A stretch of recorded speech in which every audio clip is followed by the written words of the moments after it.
permission. Secretary, pag preparation ng budget, meron na kayong mga ceilings, di ba? Yes, Your Honor. Tapos meron kayong tinatawag na allocable. Yes, Your Honor. Yun yung insertion. How much percent is that? The allocable to each member of Congress, Your Honor. Maybe Yusek Kati can answer that since he is in the planning service. Pangkaraniwan, sa experience mo, Yusek Kati, yung allocable, para hindi nagalawin nga yung inyong mga provisional estimates doon. Mga magkano yun? Ilan ang porsyento niya pag tutuusin mo? Yusek Kati. Allocable for the legislative allocable for House and the Senate, approximately 50% of the budget ceiling. Okay, that will be how much? Do you have a range? Kung 900 po yung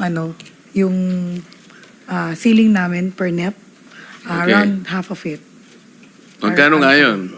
Mga 450? Opo. Okay, 450 billion.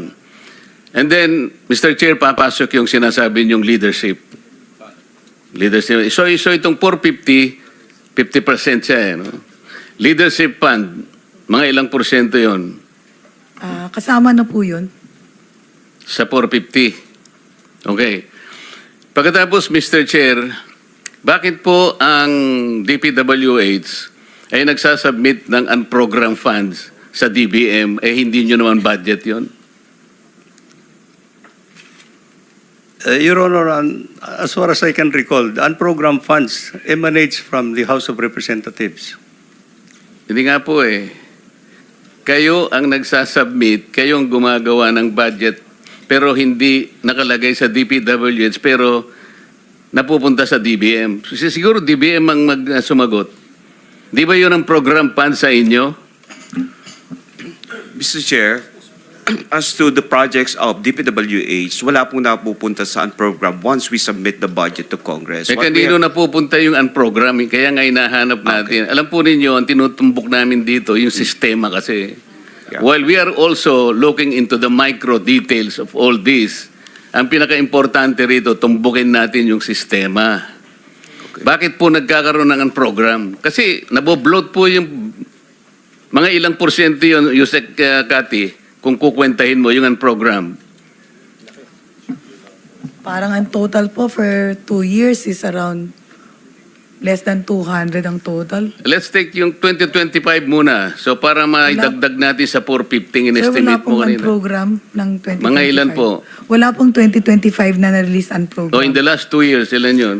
Less than 200, I remember. So 150 palagay mo? Ang ganun po. Okay, 150. So dito lamang 600 billion na to. Ito pa, Mr. Chair. Pagkatapos na magawa yung GAA, there's a difference between DNEP and the GAA. Ito yung malaki. What do you call that? Ito yung, minsan lalagyan po ninyo ng note na for later release. Tama? O yung for later release ng 2025, magkano yon? The amount for later release, actually, Your Honor, these are the new items that are included in the General Appropriations Act. Yes, sir. Magkano po yun? It's amount to 410 billion. Okay, 400. 410 billion. So ito lang po 1 trillion po eh. Mr. Chair, 2025, biglang lumobo ng 1 trillion ng budget. Hindi man kailangan yun eh. Allocable, leadership, and program, pagkatapos FLR. This is the difference between the NEP and the GAA. 1 trillion pesos. Kumbaga sa tao, Mr. Chair, cholesterol ito eh. Taba. Ngayon, kung hindi mo ititreat ito, mamamatay yung tao eh. Kagaya nangyari, malapit nang mamatay ang ekonomiya natin dahil sa nangyaring ito. Kaya dapat natin i-correct ang system. Dito lamang po, easily, 1 trillion. Yun po hinahanap natin dito, yung pinaka-proponents ng lahat ng ito, kung paano napunta lahat dito, yung excess na taba ng ating budget na hindi natin kailangan. Kasi po, Mr. Chair, Nagkautang-utang na nga po tayo. Eh. Sa ngayon, 17 trillion pesos na utang lang natin. Samantalang dito po, naglalagay po tayo ng hindi kailangan na pera para po lustayin lamang ng mga taong nagbibigay ng testimony ngayon. Kung meron po sana ako on time, I will take Mr. Chair. advantage.